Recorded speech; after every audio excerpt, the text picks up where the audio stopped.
Themes Plus agenda. Speaking at the stakeholders meeting at the Debt Management Office, Ikeja, Lascopa, in collaboration with the Lagos Bureau of Statistics, unveiled the findings of People's Perception Survey and impact assessments of its programs. The session brought together Community Development Committee chairmen, public officials, and consumer advocacy groups to evaluate the agency's performance and the chart paths forward. In his opening remarks, General Manager of Lagos State Consumer Protection Agency, Lascopa, Afolabi Shulebo, described the initiative as a critical reflection point for the agency's work. Shulebo was represented by the Secretary and Head of Legal, Ariola Momo Ayokombi, said since its establishment in 2015, Lascopa has been at the forefront of consumer protection in Lagos, investigating complaints, mediating disputes, and ensuring swift redress against hazardous growth and unfair trade practices.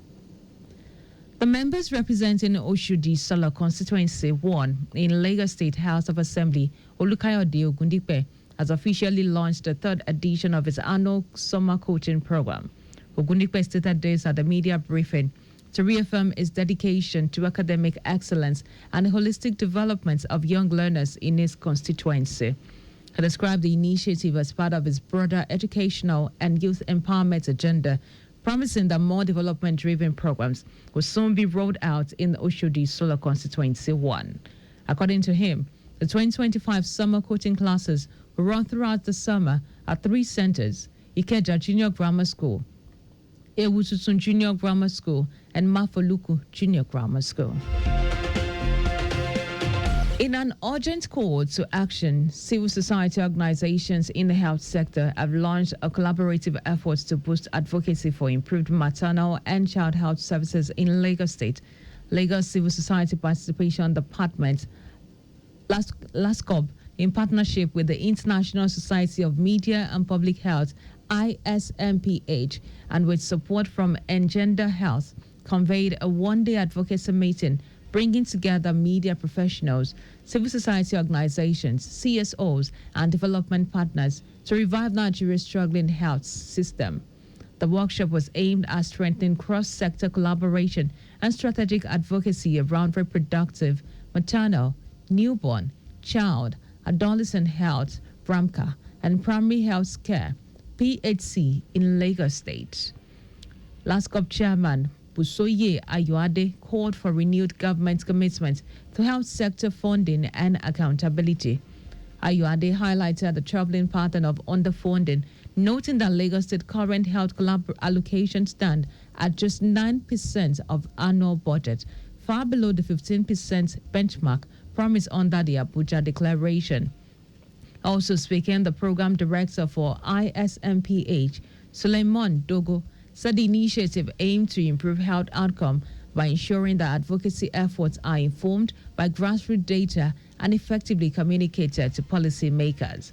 Dogo outlined the next phase of the project, which involves sustained media and civil society collaboration to amplify community voices and influence health policy.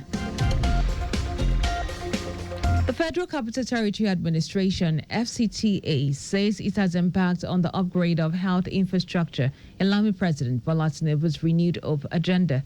The Mandate Secretary, Commissioner for Health Service and Environment in the FCT, Adedolapo Fashawe, said the administration of the FCT Minister, Nyesom Wike, had tripled enrollment for health insurance.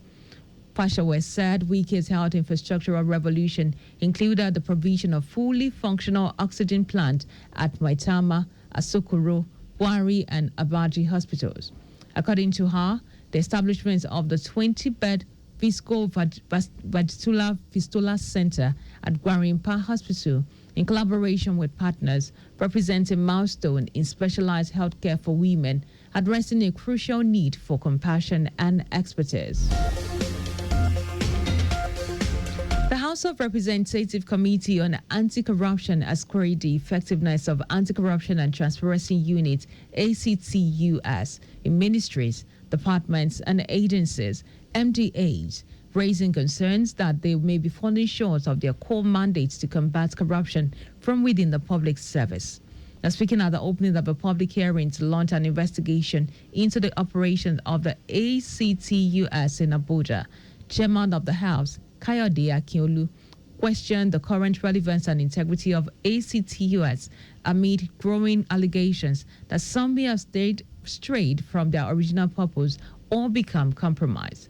According to him, this model was built on the premise that employees with MDAs are best positioned to detect corruption practices within their environments.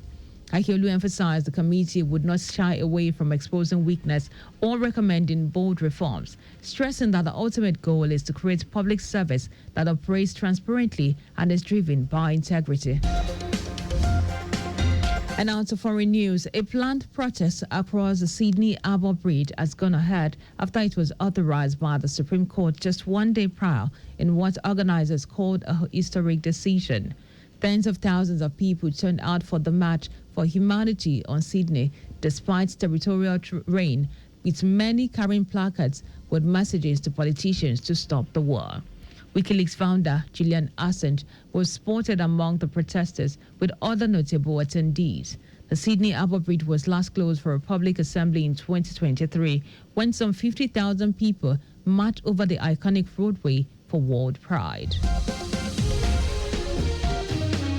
And now to sports. Nigeria's women basketball team, the Tigers, will face former champions Mali today in the final of the 2025 FIBA Women's AfroBasket Tournament in Abidjan, Cote d'Ivoire. This marks the first time both nations will clash in the tournament's final. The Tigers advanced after a 75-68 semi-final victory over Senegal, while Mali defeated South Sudan 76-50. The Nigerian side, led by coach Reina Wakama, is aiming for a historic fifth consecutive AfroBasket title and a seventh recall. Mali, on the other hand, is chasing their first championship win since 2007. The both teams are unbeaten in the tournament so far. The Tigers dominated Group C with wins over Rwanda and Mozambique and trashed Cameroon in the quarterfinals. Mali also swept their group and knocked out Mozambique in the last 8. Tip-off for the final is set for later this evening in Abidjan. Just before we go, use the walkway where available to avoid accidents. You can follow us on all our social media platforms. X at Traffic Radio 961. Facebook, Lagos Traffic Radio 961 FM. Instagram is Lagos Traffic Radio 961. Subscribe and watch our news and program live on YouTube at Traffic Radio 961. You can also visit our website on www.trafficradio961.ng. And you can listen to Lagos Traffic Radio 961 FM live on my Lagos app for timely update. Now, did you know that the Sanwo-Olu administration provided 1,400 hostel beds for Lagos model colleges? You can get more details on Lagos State Government's website. For contact with the newsroom, please send a message to info@trafficradio961.ng. The NC News broadcast compiled by Adirayo Iduwolaya. I am Timmy Dayo Anthony. Many thanks.